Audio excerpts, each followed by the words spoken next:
मैं संभल भी जाऊंगा और जो पीड़ित लोग हैं उनकी मदद भी करूंगा। और मेरे पत्रकार साथी, आपसे बेहतर कौन जानेगा यमुना किनारे क्या हुआ है। एक पत्रकार के पूरे कपड़े उतार दिए थे, याद है कि नहीं याद? तो ऐसे माहौल में हम और आप लोग हैं। संभल के लोगों की मदद हो, उनको न्याय मिले, और उसके लिए हमें चाहे लोकसभा में सवाल उठाना पड़े या लगातार हम लोगों को उसके लिए लड़ाई लड़नी पड़े, हम लोग संभल के लोगों को न्याय दिलाना चाहते हैं। उन्हें न्याय मिलेगा।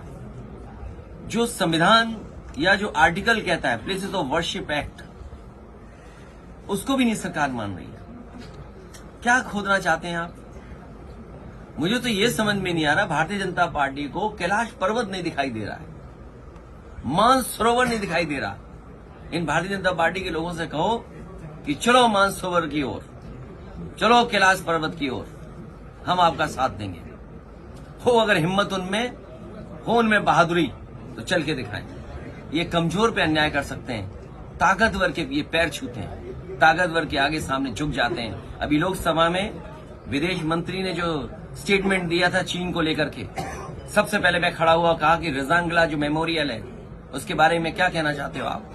सरकार रेजांगला मेमोरियल के बारे में नहीं कह पा रही। मैं आपसे कहता हूं, ये जितने भारतीय जनता पार्टी के नकली देशभक्त घूम रहे हैं, उनसे पूछिए, चीन की सीमा पर रेजांगला जो मेमोरियल बना था, चीन की फौज ने आकर के तोड़ दिया। क्या ये भारतीय जनता पार्टी के लोग उसी जगह पर रेजांगला मेमोरियल बनवाएंगे कि नहीं बनवाएंगे? और मैं ये दावा करता हूं आपसे, भारतीय जनता पार्टी के लोगों पर कोई जवाब नहीं होगा। वो कभी कुछ नहीं कह सकते, क्योंकि चीन बहुत ताकतवर देश है।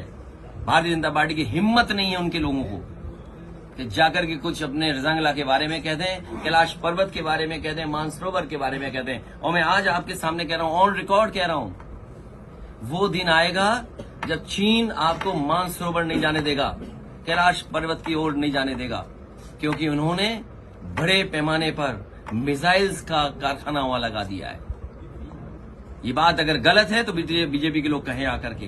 केवल 12 किलोमीटर सड़क बनी थी, नेपाल ने आपके खिलाफ खड़ा कर दिया था। नेपाल को चीन ने लिपू लेक को लेकर के 12 किलोमीटर सड़क बनी थी, अगर आपको याद हो, नेपाल को आपके खिलाफ खड़ा कर दिया था। ये बीजेपी के लोग केवल कमजोर पर अन्याय कर सकते हैं, ताकतवर के सामने ये झुक जाते हैं। चीन के खिलाफ नहीं बोलेंगे, क्योंकि इन्हीं के लोग सबसे ज्यादा कारोबार चीन से कर रहे हैं। तो ये सवाल बड़े हैं जिसका जवाब बीजेपी के पास नहीं है, बीजेपी के पास जवाब नहीं दे सकते हैं। और मैं तो कहूंगा पत्रकार साथी, आप भी चलना कैलाश पर्वत की तरफ, मानसरोवर की तरफ, हम सब लोग चलेंगे। आगे आगे बीजेपी वाले, पीछे प्रेस वाले, और प्रेस वालों के पीछे समाजवादी लोग चलेंगे, जिससे आप लोग लौट ना पाओ, आपको धक्का देकर के पहुंचा गया है।